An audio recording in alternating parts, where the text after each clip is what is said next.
Mi nombre es Heriberto Ramírez Parra.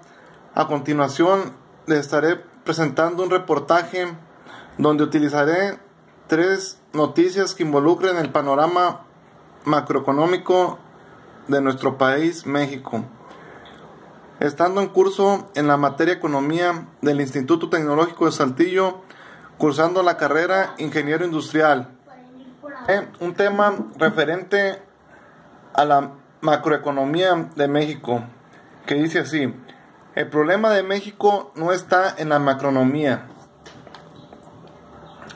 El bajo crecimiento de México es un misterio, dice Augusto de la Torre. Si él lo dice, hay que escucharlo con atención. Él es uno de los economistas más competentes de América Latina. Desde el Banco Mundial lleva años estudiando a México, haciendo comparación con otros países y regiones. No tiene una respuesta. Ni siquiera los expertos se ponen de acuerdo en el diagnóstico, explica. Hace como 5 años hubo un seminario en el Banco de México alrededor del tema del crecimiento y nos dimos cuenta de que hay muchas hipótesis, pero ninguna se impone a las otras. Para mí solo hay una cosa clara: el problema no es la macroeconomía.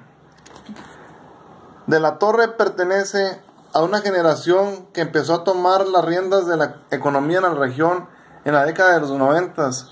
Habla con orgullo de su gran amistad con Santiago Levy, el subsecretario de Hacienda. En ese momento creíamos que el reto era crear instituciones económicas que trajeran estabilidad, que ellas traerían el crecimiento económico.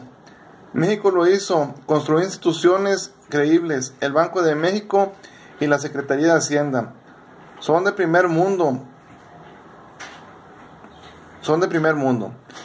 Con complemento estaba la reforma estructurada. México también la hizo, pero el crecimiento no ha llegado.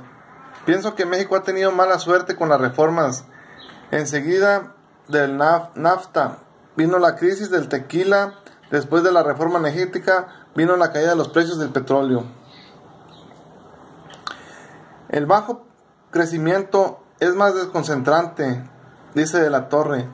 Si consideramos que México consigue, además de la estabilidad, una posición importante en el comercio mundial, los acuerdos comerciales convierten a México en uno de los nódulos más importantes de comercio mundial.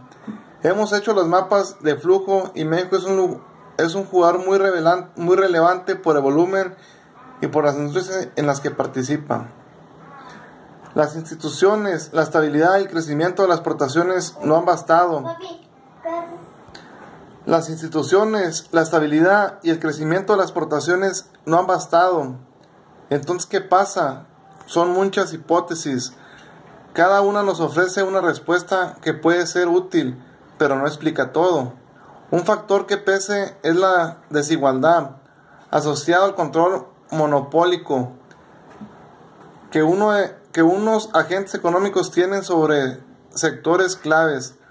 Otro elemento a considerar son los costos de logística internos. Lleva una cosa del norte al sur, es muy complicado y caro. Santiago Levy ha elaborado recientemente una hipótesis que tiene que ver con las malas asignaciones de los recursos. De la Torre lo explica así: hay empresas y sectores muy pocos productivos que tienen la capacidad de atraer recursos por conexiones con el poder o porque están en la información, y así se ahorra el pago de impuestos.